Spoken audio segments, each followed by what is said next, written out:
Olá, este é o Literatura Miojo e hoje falaremos sobre a obra A Política, de Aristóteles.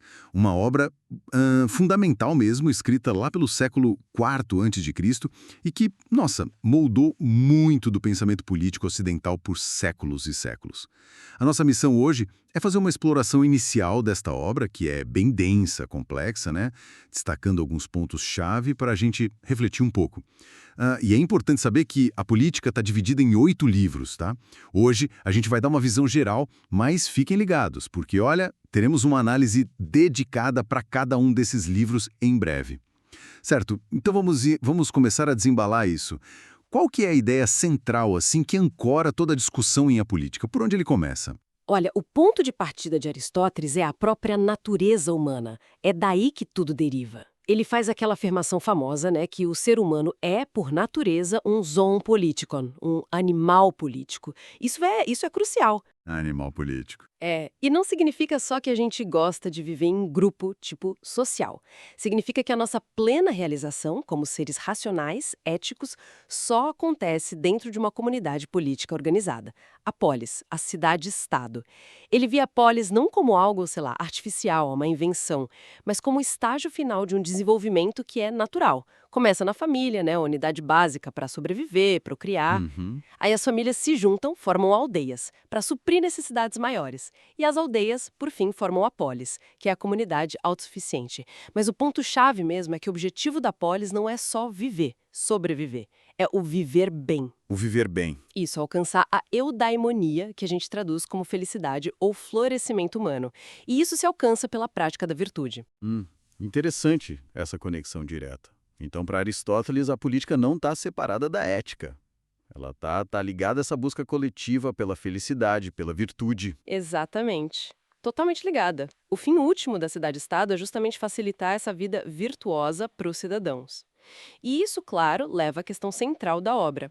Como organizar essa comunidade para atingir esse fim? É aí que ele entra na análise das diferentes formas de governo, que ele chama de constituições ou politeia. Sim. Ele examina o que existia na época dele, na Grécia, as monarquias, governo de um só, as aristocracias, governo dos melhores, né? E as repúblicas, a politeia, que para ele era muitas vezes um regime misto mais estável. E aí ele também aponta as formas que ele via como degeneradas, corrompidas. A tirania, que é a monarquia voltada para o interesse do tirano, a oligarquia, governo dos ricos pensando só neles, e a democracia como degenerada. Isso sempre chama a atenção, né? Porque hoje a gente valoriza tanto. Pois é.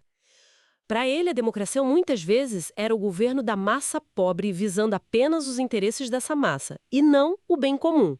Era a degeneração da politeia, do governo constitucional de muitos.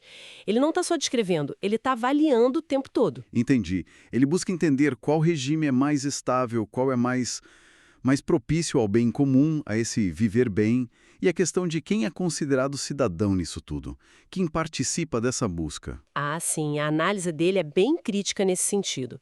E um ponto crucial é essa definição de cidadão. Para Aristóteles, cidadão mesmo, no sentido pleno, seria aquele que participa da administração da justiça e das funções públicas.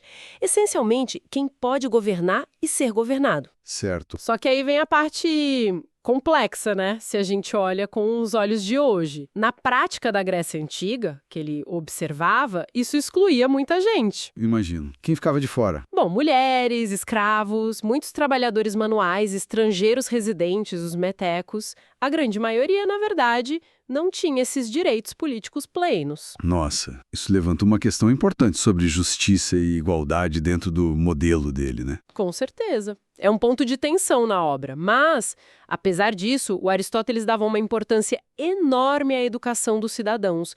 Justamente a educação cívica era vista como essencial para formar o caráter virtuoso. Para formar quem podia participar, né? Exato, para formar aqueles que se qualificavam como cidadãos, para que eles pudessem manter um bom regime e buscar essa vida boa coletivamente.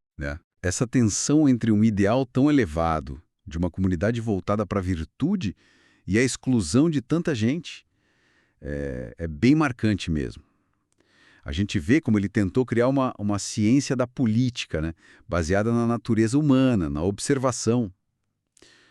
Bom, Exploramos hoje as bases do pensamento político de Aristóteles. Essa ideia do homem como animal político, o propósito ético da polis, a análise das formas de governo, a questão da cidadania. Fica a reflexão, né? Até que ponto essa visão de Aristóteles, de uma política tão ligada à busca de uma vida boa compartilhada, ainda ressoa hoje? Ou será que é um ideal que se perdeu um pouco nas nossas sociedades modernas, tão focadas talvez nos direitos individuais, na neutralidade do Estado? Algo para se pensar. Esse foi o Literatura Miojo. Rápido, mas com gosto de quero mais. Todos os dias, às 10 horas, uma obra nova. Curtiu? Então procure a obra original e experimente a leitura completa.